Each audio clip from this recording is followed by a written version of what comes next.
All right, ladies and gentlemen, you are welcome to another great episode on your favorite political talk show, The Truth with Ben Jokes.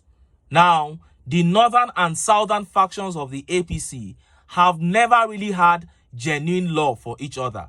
Neither have they had genuine intentions for Nigeria. What has kept them together is their common interest, which is looting the commonwealth of this nation, with a part of the northern APC not only concerned about looting the commonwealth of this nation, but also about grabbing other people's ancestral lands. And once these interests are tampered with, the APC will be in turmoil. And that is the present situation of that party. After TINUBU announced that part of the CBN head office and Federal Airport Authority of Nigeria (FAN) would be moved from Abuja to Lagos, northern APC members have been crying and falling over one another, attacking that move, because those offices which used to be their looting spots will now become looting spots for Yoruba APC members, and that has greatly unsettled the party. And as if that was not enough, few hours ago, the land grabbers part of the northern APC called Miyetti have also tasted a portion of the beef between the northern and southern APC. The APC seems to be falling apart, and I hope and pray that things continue in this direction. Now, before I show you what transpired between TINUBU, DSS, and Miyetti, let me quickly show you this disgraceful utterance coming from the so-called FCT minister, Wike.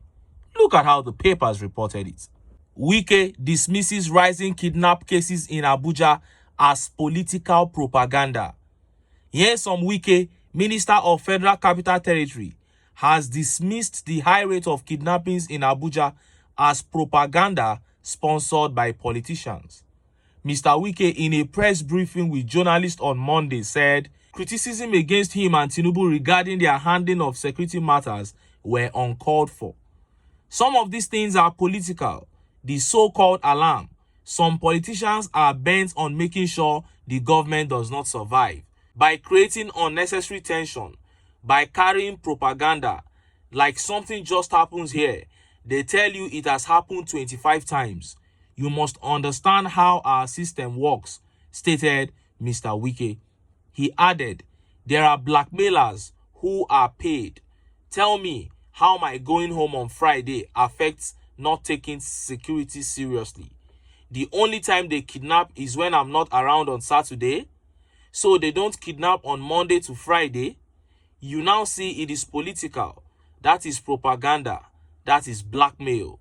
While acknowledging the contribution of poverty to the rising insecurity in Abuja and other parts of the country, Mr. Wike stressed that poverty was not peculiar to FCT alone. He stated that FCTA would not be able to reduce poverty within the territory when it is tied to the national economy. According to him, the FCT administration will not take decisions that affect only the economy of the territory. Now, that was Nyesom Wike there, admitting that poverty has taken over the whole Nigeria, not only the FCT. And he went ahead to say, you cannot talk about poverty without talking about the economy. If the economy is good, it means a lot of things will function well, and that will be able to reduce poverty. Now, Wike has agreed that TINUBU has destroyed the economy with poverty. And then he went ahead to say that the kidnap stories coming out of Abuja are mostly propaganda. And that got Nigerians very furious. And look at how Nigerians reacted. Look at some of the tweet reactions. This tweet by Freedom Advocate says, but you know the man Wike is drunk, or you are taking him serious. Nah, the guy man is high on whiskey. Oh, and this tweet here says, you see why people should abstain from alcohol and stealing public funds? Whatever you are taking that is going into your head instead of your intestine is definitely not good for your brain function. Those rescued and those killed are political propaganda. That is it. People are crowdfunding to pay ransom. You are seeing people being rescued, people being murdered, and you are still saying it is propaganda. This is a shame. And this tweet by Blue Moon says, Wike is a paper tiger. Imagine, this was the same Wike making mouth from PH. Now, at the first instance of responsibility, he chickened out like a child, calling it fake news. Coward. Wow. And this tweet by certified president says, the hooligan will run abroad if things get out of hand. That is it. They have a plan B, and that is why they are mismanaging this country. And this tweet by Frankly says, again, simplistic and mundane response to real challenges. No depth, no thought, and no tact. Mental laziness everywhere, whereas real people are suffering every day. It's such a shame in this country. The real intelligent people can't get up there while we have this kind of people at the helm of affairs. What a shame. And this tweet here by Darius Salami says, if this is true, we are in trouble. Of course it is true. These people don't care. Now, let us talk about what happened between Miyetti Allah, TINUBU, and the DSS. We all know that the DSS is an agency directly under the presidency. What we also know is that the cattle rearing association called Miyetti Allah is very important to northern APC politicians. Under Buhari for 8 years, they kept on doing whatever they wanted and nothing happened to them. But now that there is rift between the northern and southern APC factions, look at what is happening to them now. Exclusive. DSS arrests Miyetti Allah's president for setting up vigilante group. Operatives of the Department of State Services have arrested the president of Miyetti Allah, Kautal Hore Bello Bodejo, over the creation of a vigilante group in Nasarawa State.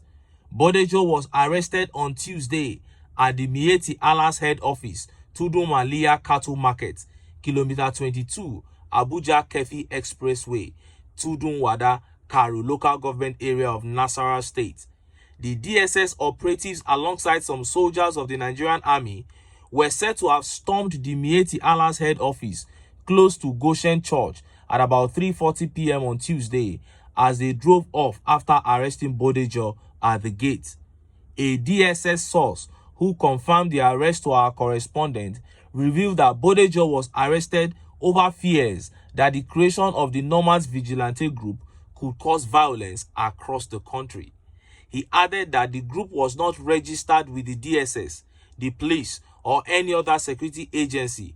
Hence, it is not recognized by the federal government. The source said, our DSS operatives and soldiers of the Nigerian army stormed the Miyetti Allah's head office in Nasarawa this afternoon, and we've arrested their national president, Bello Bodejo, for creating a vigilante group that is not recognized by the government. The creation of that Nomads Vigilante Group could cause violence in the country. The group was not registered with the DSS, the police, or any other security agency, and the group is not recognized by the federal government. Now, this is happening because of that rift. Normally, Miyetti Allah were untouchables, but look at what the rift is bringing out now. And I want it to continue like this because I know that these are events that can tear this party down. And God knows there is nothing that I want more than the destruction of the APC. In other news, Journalist of the Year, Hosseini Rufai, tweeted this some hours ago. Currency traders, also known as Bureau de Change operators, put the buying price of the dollar at 1,355 naira to $1 and the selling price at 1,365 naira to $1, leaving a profit margin of 10 naira.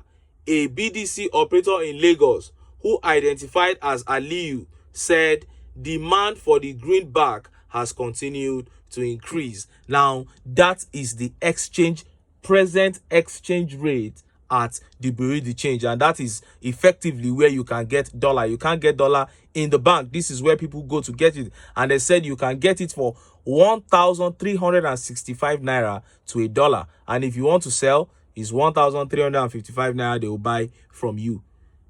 Remember that this administration met dollar at 750 naira.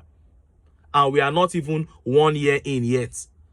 And it is almost doubling now. We have never seen anything like this. And look at how Nigerians reacted. Let's take some of the tweet reactions. This tweet by Oluwasegun mocking TINUBU supporters says, the tamer of the Atlantic Ocean, the builder of Lagos, the master strategist, the foundation, the planner is at work. I'm telling you, these were all the accolades that were given to TINUBU during the campaigns. But look at what the country is turning into under him. And this tweet here says, soon we will need to buy bread with a small Ghana must go back filled with naira. And this tweet here says, they don't fully realize what it means to remove fuel subsidy and floating the naira at the same time with limited foreign exchange supply. Their eyes will clear. I'm telling you, poorly thought out economic policies. And this tweet by Olusheye Richard says, it is getting more serious than expected. Well, we expected it. We are not surprised. And Saved by Grace here says, the Bureau de Change are the main determinant of exchange rate of the naira, and they are enjoying a cool profit margin without hassle, except further down the slope of the naira, without being pessimistic. That is it. And like I said, I will continue dropping economic updates here so that those APC supporters wey don dey withdraw small who watch this channel can now be convinced when we tell you that APC have only come to kill, to steal, and to destroy. Anyway, make I leave am here. Make I still enter town. Make I go get some ogbonge political news wey una go like. Why? Because of una. Now I dey here. So don't go away. Don't go away.